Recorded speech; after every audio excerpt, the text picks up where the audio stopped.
Hey y'all, welcome back to the garage.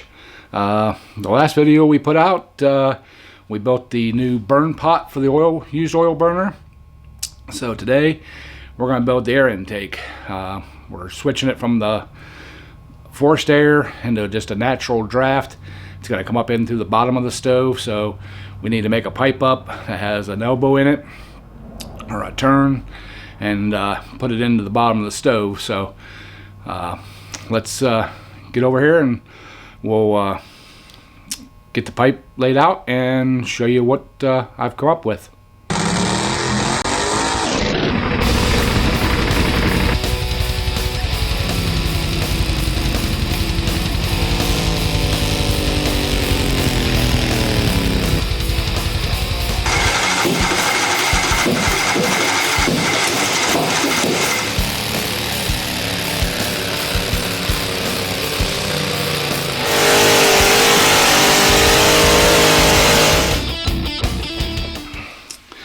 Alright y'all, here's the burn pot we made in the last video. I may drop it down a little bit. I went back and rewatched a couple guys' videos that I found. They actually had a tube that they used, a couple different things, but they made a thing that come up a couple inches above this plate here, and that was just to concentrate heat and get it hot. I may go ahead and build one of those. I'll just use some sheet metal and make a band. The one guy used an old cookie tin, and I think the other guy used an old metal bucket. Well, I don't have either one of those, but I do have sheet metal, and I can make it, it'll probably have to be, I'm gonna say 5 inches high. That'll put it about 1.5 inches above this plate right here. So, and I think it'll still give us plenty of room around the edges to for the fire to come up and out. So, and for the oil for us to get the oil down in there. So, all right, enough of that. Let's get to the pipe here. So this is the pipe I'm going to use. It's 3-inch rigid conduit, electrical conduit, and I've already used my cutoff saw my daily job. Just gives a more accurate, cleaner cut. And what I did is, well, first I drew a line down each side and put it in the saw for it's nice and level, and that way when we go to weld it back together, we can get it all lined up. So so there's that piece. And then I got a piece of this, looks like 1/8 inch steel. And what we're going to do is we're going to use a hole saw and cut a hole. And I might just do a square, and we're going to make a T-bracket that goes in this end down here that I can weld across here and have this sticking out, weld a bolt nut to it, and that way we can spin it and cap this end off to shut the air off. So let me get everything else set up, and we'll start welding this piece together. Alright y'all, got the welder all set up so I can get this held into place here.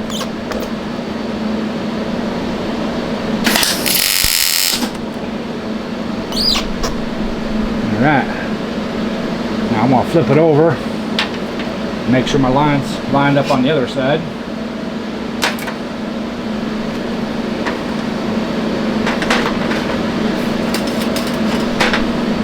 Yeah, so we're off a little bit, but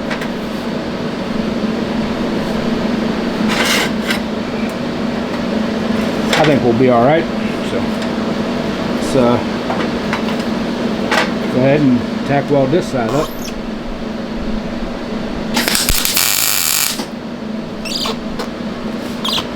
Alright, I'm just going to work my way up and around and see if I can't get this thing welded up.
All right. Guess it looks good enough for who it's for. So, not seeing any light coming through. Looks like we've got everything welded. So let's start working on the damper.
All right, y'all.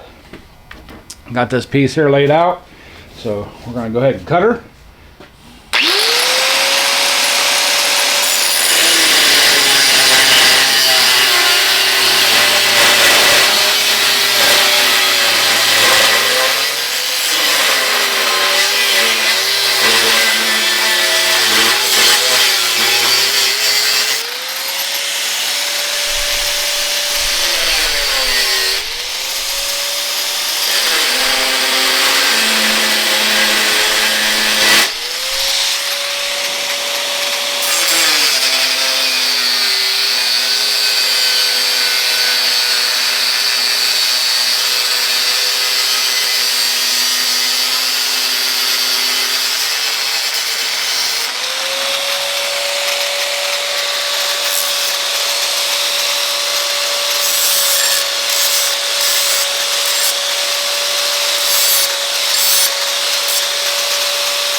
piece. I just need to punch a hole in the middle, in the center. Need to punch a hole in the center. And probably once we get that hole cut and get our piece made, I'll go ahead and lop these corners off just to make it, I guess, a little nicer. So yeah, all right, let me get this hole drilled and we'll bring you guys right back.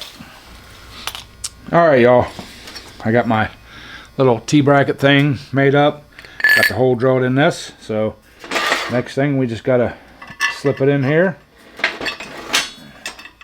and get it kind of centered up. Find the hole.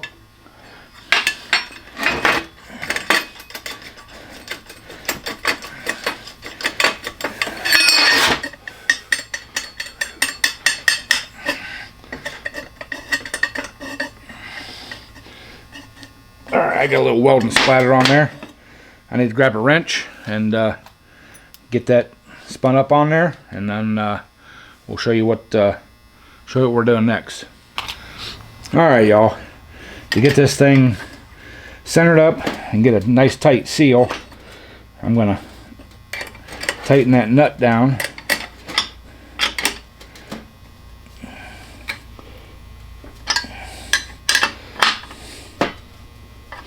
Alright, that looks like a fairly good seal around it.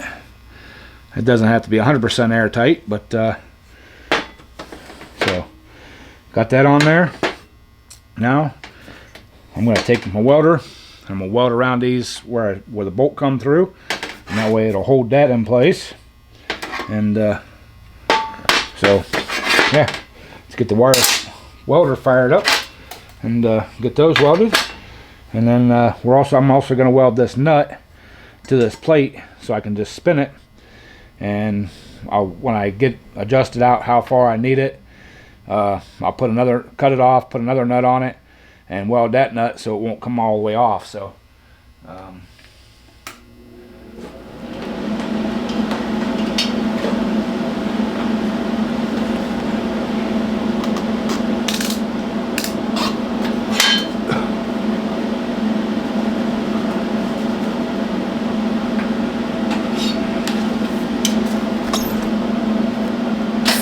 eyeballs. Turn your helmet on, dummy.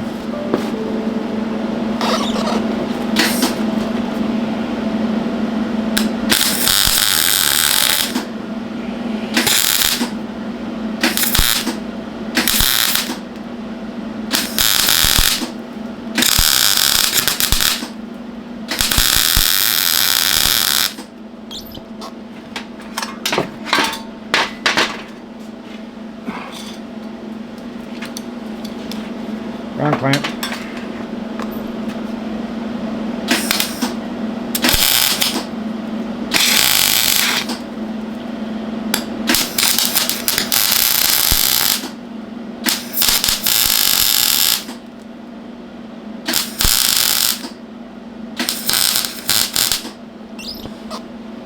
And that.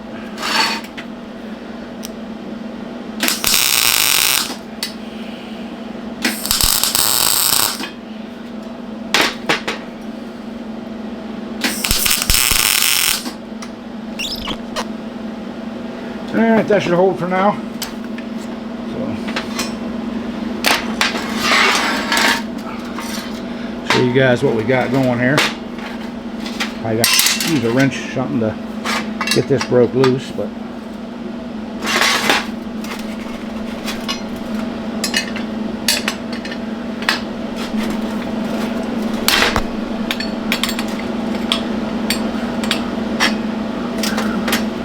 alright.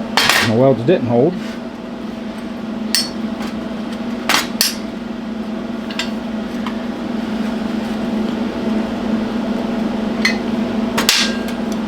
Take two.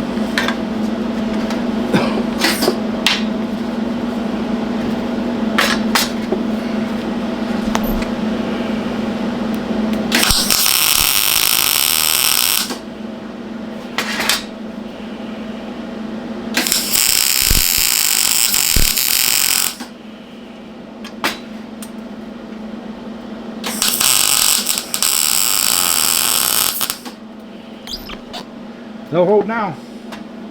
Hopefully. Okay. I'm gonna let that cool a little bit before I start trying to handle it. So, but we got it welded on there. So, all right. I'll just cool down and we'll bring you guys right back and show you what the finished product is. All right, y'all. Got that all welded up, cooled down, and spins nicely. A little bit of rough spot there, but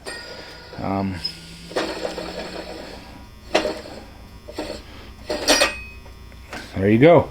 Now it's not designed to snuff the fire out. It's just to regulate the air going in, so we can have a hot burn, or cool it down, whichever. So, but yeah, I'm still debating whether I'm gonna cut these corners off. I probably will, but I'll probably wait until after I get it on the stove to do that. And I can still take it off the end here, because like I said, we're going to cut this bolt here off. I'm guessing we're going to need it about right there. That's about 1.5 inches. That should be plenty of inlet, let plenty of air in. So we'll come out, thread another nut on here, cut it. I might even get an acorn nut and run on the end of it there, just to, like I said, just to stop it from coming out or coming off. So, but yeah, works pretty nice. I did have to tweak this rod just a little bit to once I got it broke loose, it from welding it moved a little bit. So, but now it I don't know if you guys will be able to see, it seals up pretty tight. So I mean, there's a little bit of an air gap, but I mean, I can probably tweak it just a little bit more.